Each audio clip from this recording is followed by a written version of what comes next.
Je suis rentré d'un long voyage d'affaires et je suis allé chez mes parents, mais ma clé ne fonctionnait plus. N'ayant aucune réponse après avoir frappé, j'ai appelé la police. Quand les agents sont arrivés et ont pénétré dans la maison, l'un d'eux a dit « Madame, vous ne devriez pas regarder ».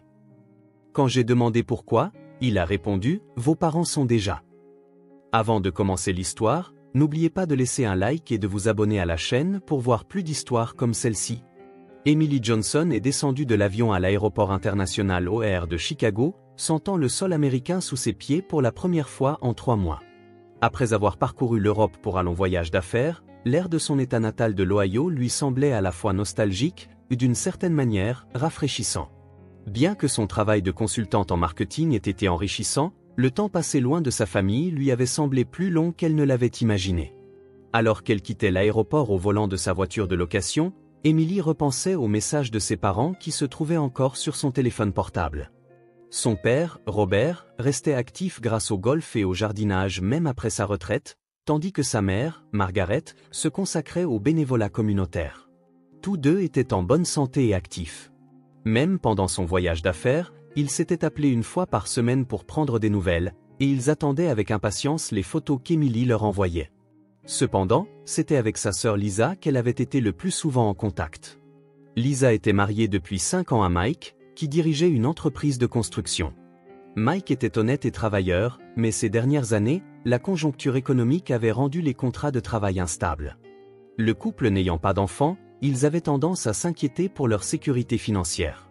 Pendant le voyage d'affaires d'Emily, les appels de Lisa suivaient toujours le même schéma. Ils commençaient par des nouvelles informelles de la vie quotidienne et elle partageait des informations sur leurs parents. Puis, vers la fin de la conversation, les soucis financiers finissaient presque inévitablement par surgir.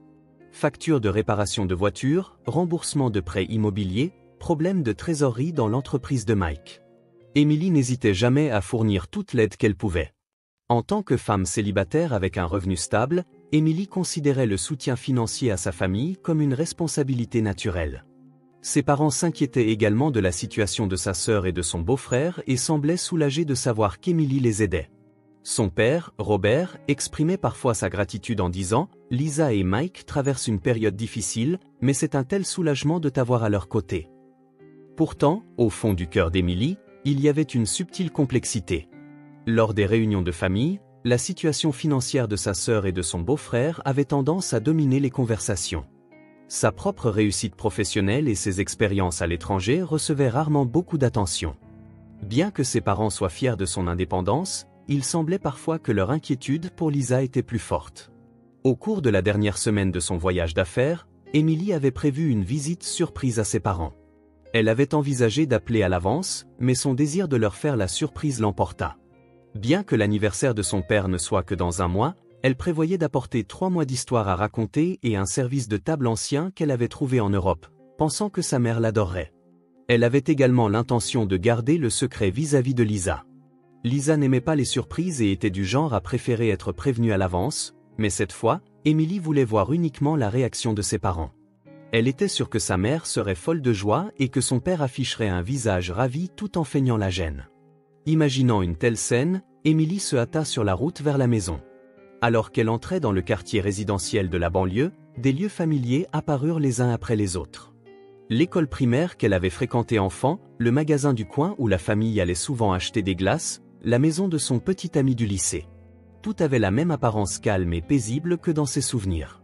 Plus que 10 minutes avant d'arriver chez ses parents. Emily sentit son cœur s'accélérer en appuyant sur l'accélérateur. Quand Emily arriva dans la banlieue de Dayton, en Ohio, elle s'arrêta d'abord à son propre appartement. La pièce, vide depuis 3 mois, était restée propre grâce à la ventilation régulière assurée par le concierge de l'immeuble, mais elle était enveloppée d'un silence comme dépourvu de vie. Après avoir posé ses bagages et pris une douche, Emily prit son téléphone portable.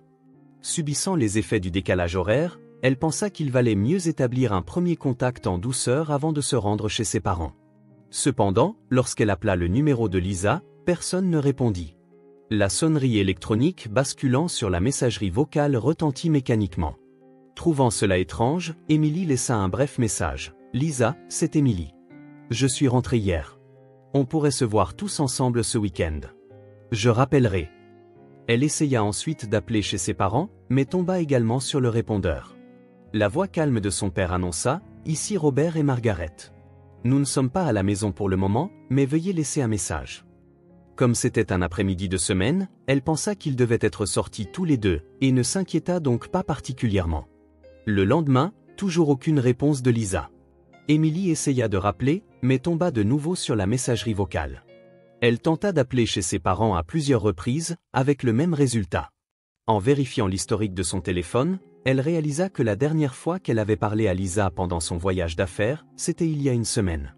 À ce moment-là, rien ne semblait anormal, et elle avait reçu la nouvelle joyeuse que le travail de Mike reprenait un peu.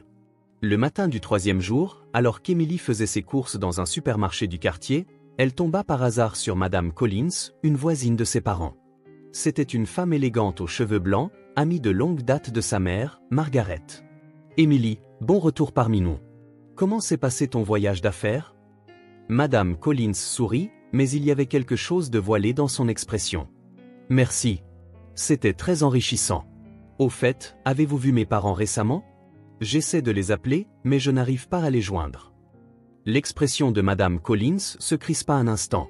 « Eh bien, ces derniers temps, pas vraiment. » Sa voix s'éteignit et elle détourna le regard. « Ils doivent être occupés, j'en suis sûr. » La conversation qui suivit fut quelque peu gênante, et Madame Collins semblait pressée.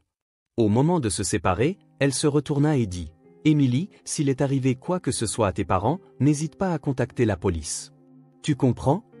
Emily pencha la tête, perplexe. Elle ne comprenait pas pourquoi le sujet de la police était soudainement apparu. Cependant, Madame Collins ne fournit aucune autre explication et quitta rapidement les lieux. De retour chez elle, Emily essaya de nouveau de contacter sa famille. Elle tenta également d'appeler le portable de Mike, mais tomba aussi sur la messagerie vocale. L'anxiété commença à monter progressivement. Normalement, Lisa répondait toujours, et ce n'était pas son genre de couper le contact pendant une si longue période. Le 4e jour, Emily décida de se rendre à l'appartement de Lisa et Mike. Il se trouvait à environ 20 minutes de route, au 3e étage d'un immeuble de taille moyenne datant d'une quinzaine d'années. Elle appuya sur l'interphone, mais n'obtint aucune réponse. Lorsqu'elle interrogea le concierge, il répondit « Je ne les ai pas vus depuis environ une semaine. Peut-être sont-ils partis en voyage. » Emily demanda « Eh bien, je ne sais pas, mais je ne les ai pas vus partir avec des bagages. Leur boîte aux lettres semble se remplir, aussi. » Emily vérifia la boîte aux lettres. En effet, plusieurs courriers y étaient entassés. La plupart semblaient être des factures et des publicités, mais il y avait aussi des enveloppes d'organismes gouvernementaux. Ce soir-là, Emily essaya d'appeler M. Harris, un ami de ses parents. Il était le partenaire de golf de son père et quelqu'un dont ils étaient restés proches après la retraite. « Ah, Emily, bon retour. » La voix de M. Harris était chaleureuse, mais il y avait aussi quelque chose de lourd. « Robert et Margaret. Eh bien, je ne les ai pas beaucoup vus ces derniers temps. Quand les avez-vous vus pour la dernière fois ? Il y a environ 2 semaines, je suppose. Je leur ai parlé brièvement au club de golf. Robert semblait un peu fatigué, mais il n'a rien mentionné d'inhabituel. Fatigué, avez-vous dit ? Oui, je me suis demandé s'il avait quelques soucis en tête, mais je n'ai pas demandé de détails. C'était peut-être quelque chose de personnel. Après avoir raccroché, Emily ne tenait plus en place. Ne pas pouvoir contacter toute sa famille pendant une si longue période était clairement anormal. Le lendemain matin, elle tenta de contacter d'anciens collègues des entreprises où ses parents avaient travaillé, mais personne ne savait où ils se trouvaient récemment. Le soir du 6e jour, Emily traversa de nouveau le quartier de ses parents en voiture. Le quartier résidentiel était calme au crépuscule, les lampadaires commençant à s'allumer un par un. Quand elle passa devant la maison de ses parents, elle arrêta la voiture. En regardant l'extérieur de la maison, la pelouse de devant, habituellement entretenue avec soin, semblait avoir un peu trop poussé. Le précieux parterre de fleurs de sa mère semblait également ne pas avoir été arrosé. Plusieurs courriers dépassaient de la boîte aux lettres. Elle remarqua quelqu'un l'observant depuis la fenêtre d'une maison voisine, à travers l'entrebâillement des rideaux. Quand Emily regarda dans cette direction, le rideau fut rapidement refermé. La plupart des gens vivant dans ce quartier auraient dû connaître Emily depuis son enfance. Pourquoi agissait-il comme s'il l'évitait ? Cette nuit-là, Emily ne put dormir du tout. Sa conviction que quelque chose était arrivé à sa famille se renforçait.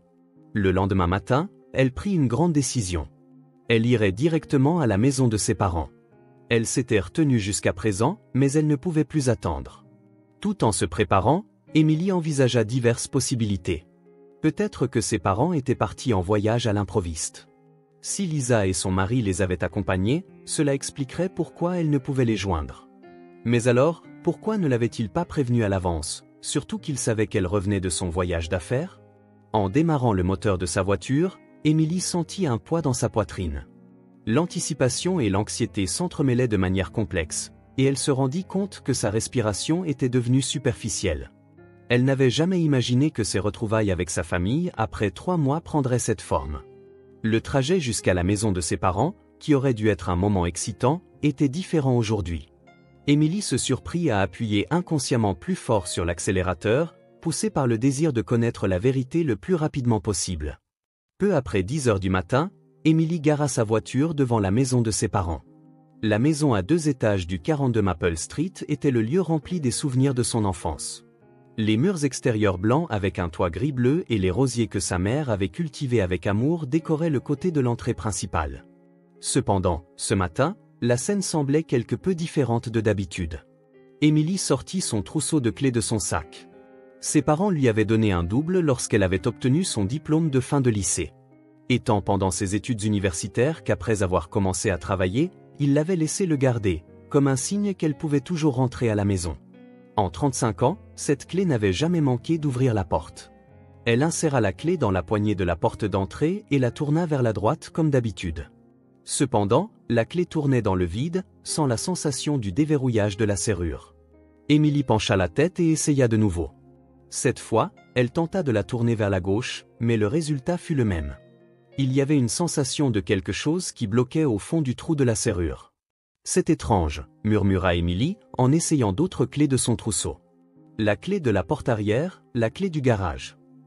Mais peu importe celle qu'elle utilisait, la porte d'entrée ne s'ouvrait pas. C'était comme si la serrure elle-même avait été changée. Elle essaya de sonner à la porte. Le carillon familier résonna de l'intérieur, mais il n'y eut aucune réponse. Elle sonna plusieurs fois, puis essaya de frapper à la porte. « Papa, maman, c'est Emily » cria-t-elle fort, mais aucun son ne provint de l'intérieur de la maison. Emily décida de faire le tour de la maison. En se rendant dans le jardin arrière, elle constata que la clé de la porte de derrière ne fonctionnait pas non plus. La terrasse où sa mère étendait souvent le linge et les outils de jardinage, habituellement rangés avec soin, semblait en désordre. Elle s'approcha de la fenêtre du salon et jeta un œil à l'intérieur par l'entrebâillement des rideaux. Dans la pénombre, elle pouvait voir les meubles familiers, mais quelque chose semblait différent. Le vase que sa mère gardait habituellement fleuri n'avait pas de fleurs, et des journaux et des courriers semblaient éparpillés sur la table. Le fauteuil inclinable préféré de son père devant la télévision était positionné sous un angle différent de d'habitude. « Papa, maman » appela Emily en tapotant légèrement la vitre. « C'est Emily. Vous m'entendez » Cependant, elle ne pouvait sentir aucune présence humaine à l'intérieur de la maison. Il y avait un silence de lieu inhabité depuis longtemps. Une anxiété qu'elle n'avait jamais ressentie auparavant envahit la poitrine d'Emily. Elle aperçut Madame Wilson, la voisine, en train d'arroser son jardin. Elle était connue pour être la source d'information du quartier. Emily décida de l'interpeller. « Madame Wilson, bonjour. »« Oh, Emily. » Madame Wilson cessa d'arroser, mais son expression était clairement confuse. « Bon retour. Mais pourquoi es-tu là ?»« Je suis venue voir mes parents. » Mais la clé n'ouvre pas la porte. « Avez-vous vu mes parents récemment ?» Madame Wilson détourna le regard et ferma le robinet d'eau. « Eh bien, ces derniers temps ?»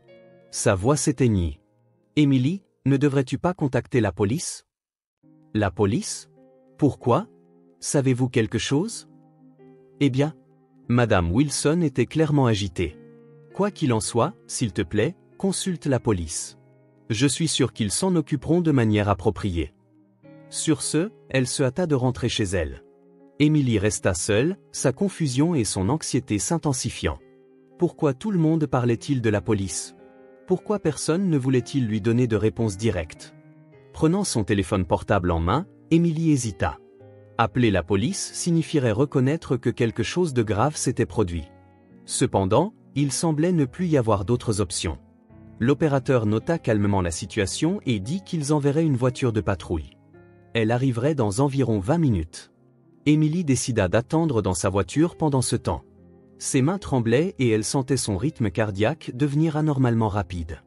La voiture de patrouille arriva 15 minutes plus tard. Un officier d'âge mûr et une jeune femme officier en sortirent. L'officier masculin semblait être un vétéran et s'approcha d'Émilie avec un calme apparent. « Vous êtes mademoiselle Johnson, n'est-ce pas? Je suis le détective-sergent Davis. Voici l'officier Rodriguez. Pourriez-vous nous expliquer la situation ?» Émilie expliqua qu'elle était rentrée d'un voyage d'affaires de 3 mois, qu'elle ne parvenait pas à contacter sa famille et que sa clé ne fonctionnait pas. Le détective-sergent Davis écouta sérieusement, mais échangea occasionnellement des regards avec sa collègue. « Je comprends. D'abord, laissez-nous inspecter les environs de la maison.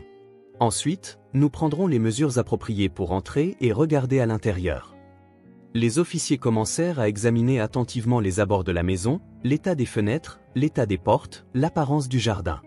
Émilie les suivit, mais elle remarqua que leurs expressions devenaient progressivement plus sérieuses. « Mademoiselle Johnson, veuillez reculer un peu, » dit le détective-sergent Davis en se retournant. Sa voix était empreinte d'une tension qui n'y était pas auparavant. « Y a-t-il un problème ? Nous n'en sommes pas encore sûrs, mais veuillez garder vos distances par sécurité. » Les officiers semblaient signaler quelque chose par radio et demander des renforts. L'anxiété d'Émilie avait atteint son paroxysme. Finalement, les officiers retournèrent à l'entrée principale. Le détective-sergent Davis se tourna vers Émilie avec une expression sévère et dit « Mademoiselle Johnson, nous allons entrer dans la maison maintenant, mais vous devez attendre dehors. N'essayez en aucun cas d'entrer. » « Mais pourquoi ? C'est ma maison. » « Je suis désolé, mais c'est une mesure de sécurité. Nous vous expliquerons si nécessaire par la suite. » Les officiers, qui ouvrirent la porte à l'aide d'outils spéciaux, entrèrent prudemment dans la maison. Émilie attendit sur le trottoir, essayant de ne pas imaginer le pire scénario. Cependant, à mesure que le temps passait, elle sentait quelque chose s'effondrer en elle. Après environ 10 minutes, le détective-sergent Davis sortit seul. Son visage était pâle et clairement secoué. S'approchant d'Émilie, il dit d'un ton doux « Mademoiselle Johnson, je suis désolé, mais il vaudrait mieux que vous ne voyiez pas l'intérieur. » « Pourquoi ? Où sont mes parents ? Où sont-ils » Après un lourd silence, le détective-sergent Davis ouvrit lentement la bouche. « Vos parents sont déjà… » Les mots d'Émilie s'arrêtèrent brusquement. Il lui fallut plusieurs secondes pour comprendre le sens de ces mots. « Déjà ? Quoi ? Ils sont décédés, Mademoiselle Johnson. Je suis vraiment désolé. » Les genoux d'Émilie faillirent la lâcher. Le détective-sergent Davis la soutint précipitamment. La réalité s'abattit sur elle d'un seul coup, rendant sa respiration difficile. Ce qui l'attendait à son retour de 3 mois à l'étranger était une réalité cruelle qu'elle n'aurait jamais pu imaginer. Émilie se trouvait dans une petite salle d'interrogatoire au poste de police, serrant une tasse de café entre ses mains tremblantes. Le détective-sergent Davis et l'inspecteur Thompson, le chef de l'équipe d'enquête, étaient assis en face d'elle, poursuivant leurs questions avec précaution. 6 heures s'étaient écoulées depuis qu'on lui avait annoncé la mort de ses parents, mais le sentiment de réalité n'était pas encore revenu. « Mademoiselle Johnson, je sais que c'est difficile, mais confirmons quelques points. » L'inspecteur Thompson parla d'une voix chaleureuse. « Quand avez-vous contacté vos parents pour la dernière fois pendant votre voyage d'affaires ? » « Il y a 2 semaines, répondit Émilie d'une voix faible. Mon père a appelé. Nous avons parlé de nos nouvelles habituelles et il a dit qu'il attendait mon retour avec impatience à ce moment-là. Avez-vous remarqué quelque chose d'inhabituel ? Des inquiétudes qu'il aurait pu avoir ou des problèmes avec quelqu'un ? Émilie fouilla sa mémoire. Rien de particulièrement inhabituel, mais il semblait un peu fatigué. Sa voix n'avait pas son énergie habituelle. L'inspecteur Thompson baissa les yeux sur les documents devant lui.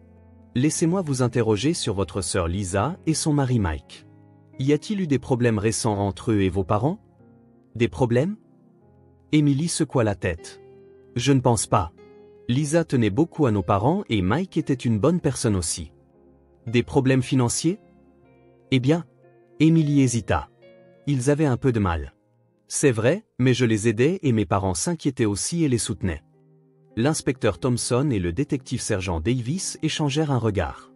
Mademoiselle Johnson, à en juger par la scène, il ne s'agissait pas d'un cambriolage ou d'un crime similaire. Vos parents, il y a des signes qu'ils se sont débattus avec quelqu'un. Une sensation glaciale parcourut la poitrine d'Émilie. Débattu avec qui? C'est ce que nous enquêtons.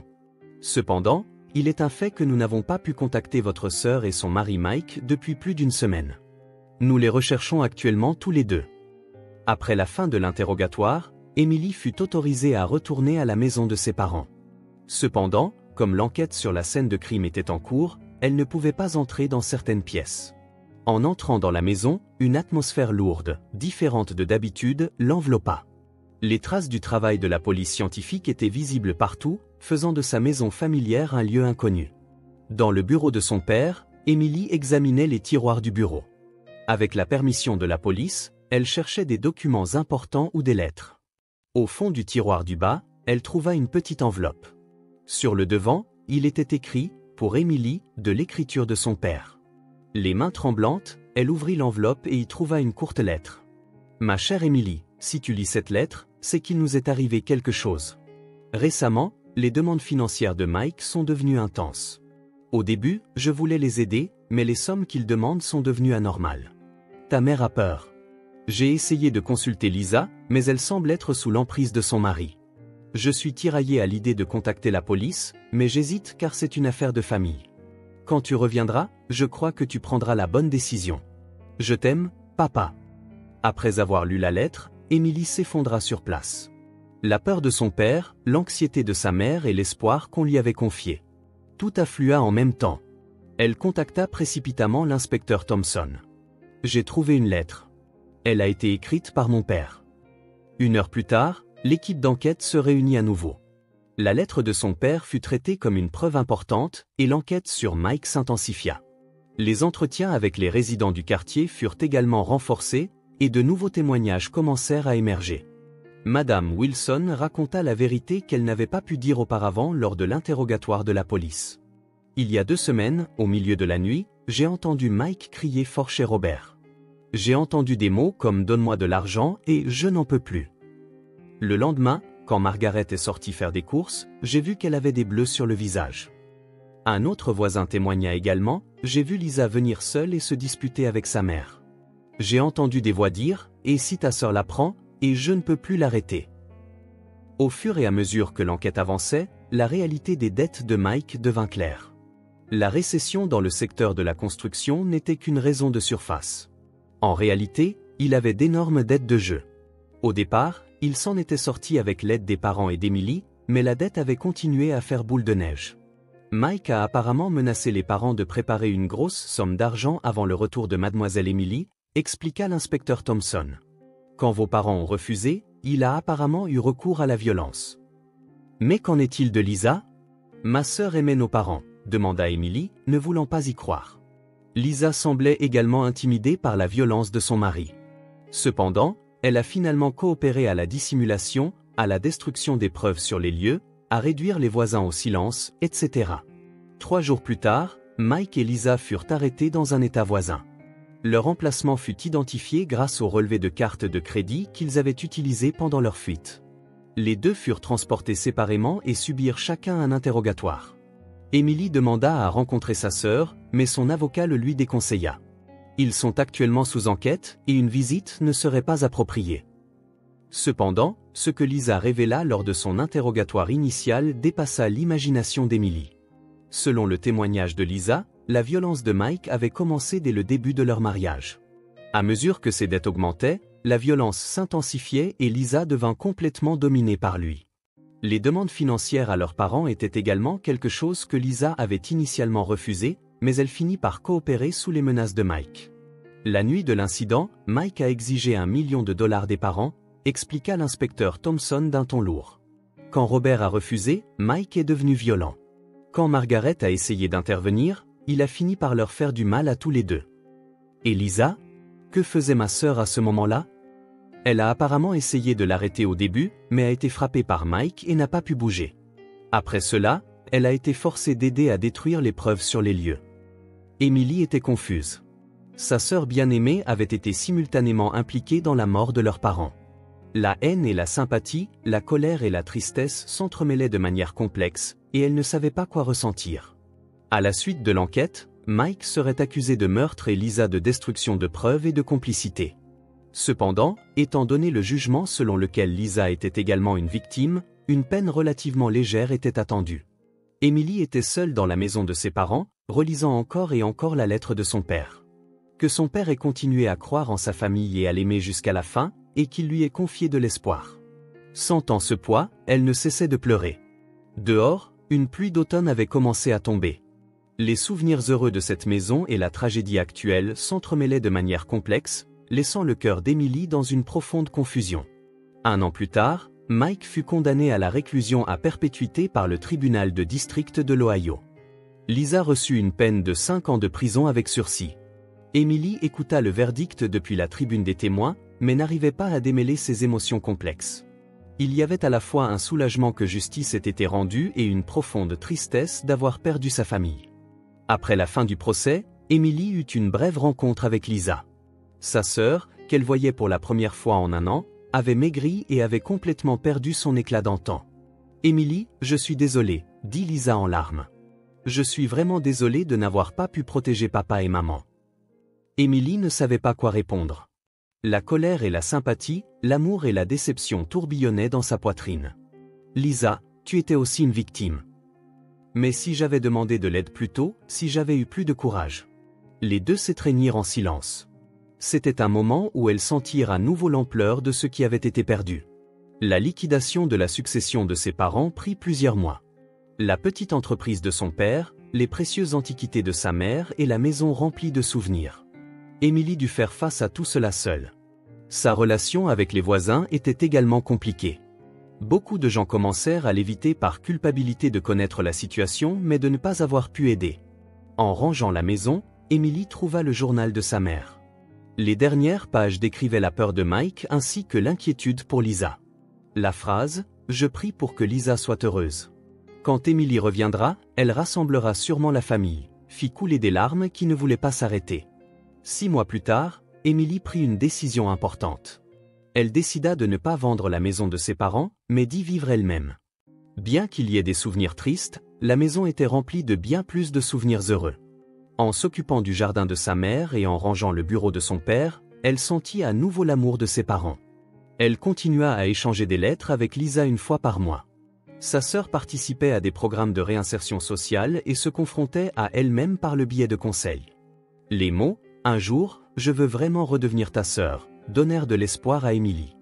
Un jour, Emily trouva un vieil album photo dans le bureau de son père. Il était rempli de photos de Noël, d'anniversaires et de vacances que les 4 membres de la famille avaient passées ensemble. Lisa, souriante, leur père bienveillant, leur mère aimante. Il y avait vraiment eu des moments heureux. Le jour où Madame Collins vint lui rendre visite, elle s'excusa en larmes. « Si j'avais contacté la police plus tôt ce jour-là. » Emily lui prit la main. « Personne n'aurait pu prédire ce qui allait se passer. Vous n'avez pas à vous sentir responsable. » À travers cette conversation, Emily réalisa quelque chose d'important. La vraie famille n'est pas seulement liée par le sang, mais est créée par des sentiments de bienveillance et de soutien mutuel. Ses parents avaient aimé leur famille jusqu'à la fin et lui avaient confié de l'espoir. Cet amour continue encore aujourd'hui. Quand le printemps arriva, Emily décida de restaurer la roseraie que sa mère avait aimée. Les voisins proposèrent également leur aide, et peu à peu, les relations avec la communauté commencèrent à se guérir. Encore 3 ans avant la libération prévue de Lisa. Emily avait commencé à se préparer à accueillir sa sœur. Pour éviter de répéter les mêmes erreurs, elle était déterminée à construire ensemble une nouvelle forme de famille. Elle avait trouvé la force de surmonter les épreuves en s'appuyant sur l'amour que ses parents leur avaient légué. Au crépuscule, Emily parla doucement à la photographie de ses parents. « Papa, maman, nous allons nous en sortir. Cela prendra du temps, mais nous redeviendrons sûrement une vraie famille. » Par la fenêtre, les roses que sa mère avait plantées commençaient à éclore en de magnifiques fleurs. C'était le début d'une nouvelle saison.